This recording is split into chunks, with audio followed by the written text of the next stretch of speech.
नमस्कार आमर DM school admission start हो जाए ऑनलाइन फॉर्म फिलअप तो आपण मैंने पकई पारे देखो गूगल सर्च करें डीएम स्कूल तो आसला एमती इंटरफेस आसो टिके तौक जी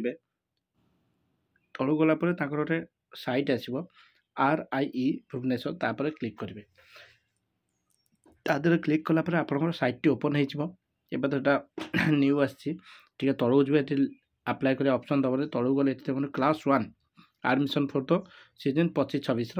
क्लिक करेंगे क्लिक कलापर आमर सेकेंड स्टेज ओपन हो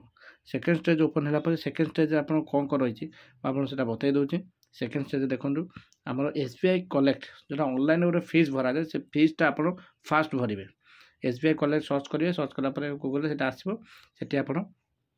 केमिति कौन कौन भरेंगे ये आपको कहीदेवी ठीक अच्छे सेटा आसो से आसला से फास्ट भरी सारे देखो मुझे तार PDF डाउनलोड करदे आप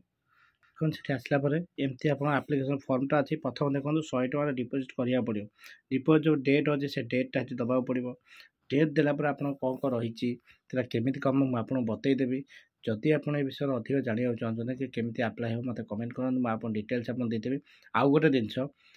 6 ରୁ 8 वर्ष पिलांपाई आ बेसी एटा क्लास 1 से केवल हम 6 ରୁ 8 वर्ष पिला ही पकई पारे ठीक अच्छे से मैंने आप्लाय करेंगे तो यार बहुत सुविधा से हो जाए आ बहुत भलसे भी आप निजे भी घर बस करेंगे बस कि SBI कलेक्ट ठीक से करार अच्छे देन सब ओके हो थैंक यू आप कि जानवा मतलब कमेंट करूँ।